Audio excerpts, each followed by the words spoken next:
We don't buy because we need. We buy because our mind is biased toward lack.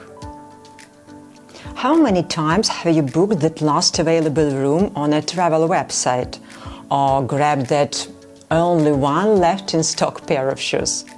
And have you noticed the little relief, even that small spark of happiness, when you manage to get something others can't anymore?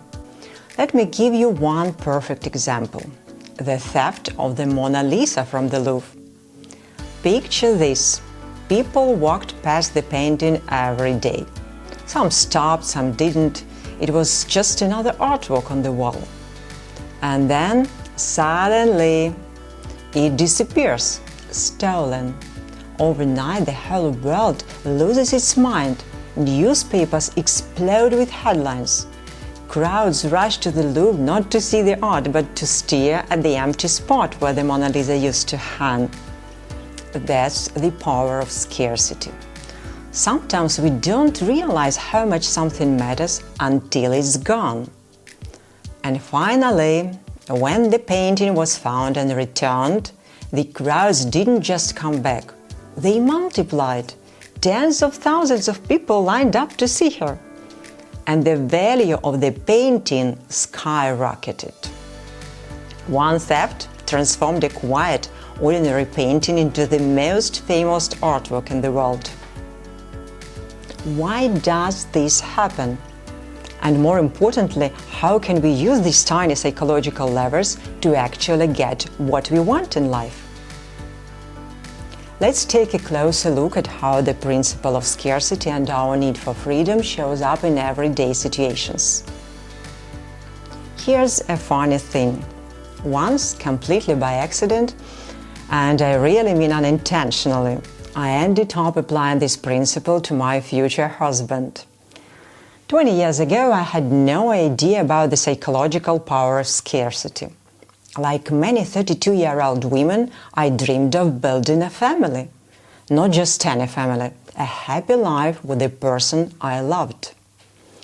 So after months of wonderful dates, I hoped, just like in the movies, that my boyfriend would finally propose. But time passed and nothing happened. At some point, I had to be completely honest with him. You know, I really enjoy being with you, but I'm 32 now and I'm ready to start a family. If you are not looking for something serious, if marriage isn't on your mind, then maybe we need to go our separate ways. And boom, those simple, honest words worked. Within a week or two, I got my answer. Now, my husband thanks me for that moment of honesty. Of course, I can't promise this works every time. But here's my truth. If you are in a relationship, be upfront about what you want. It's the only way to know whether the other person is truly serious about you.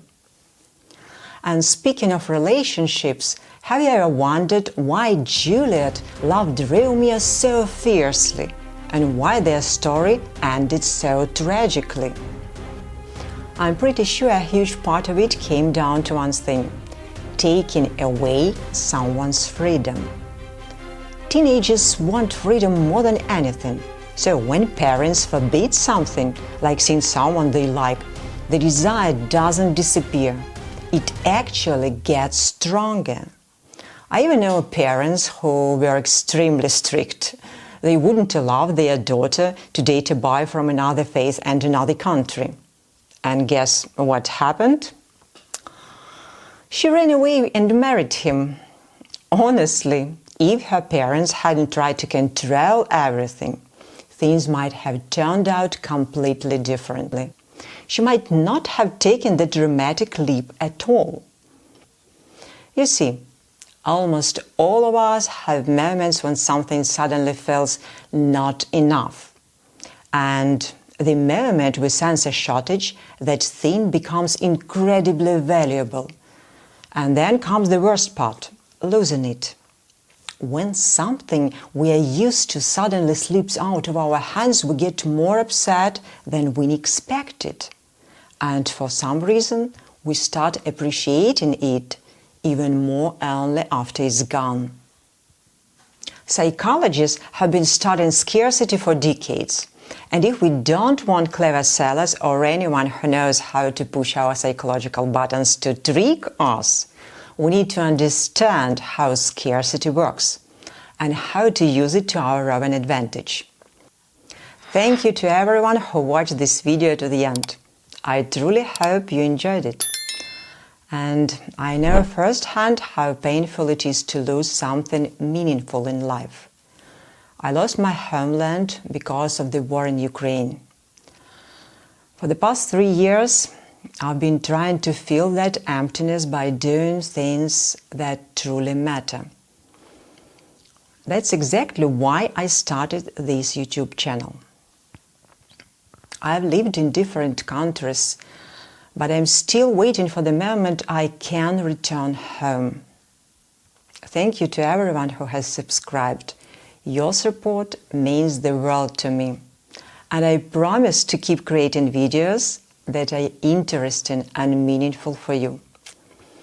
And since I'm also an entrepreneur, I can't wait to share how the principle of scarcity influences sales. But that's a topic for my next video.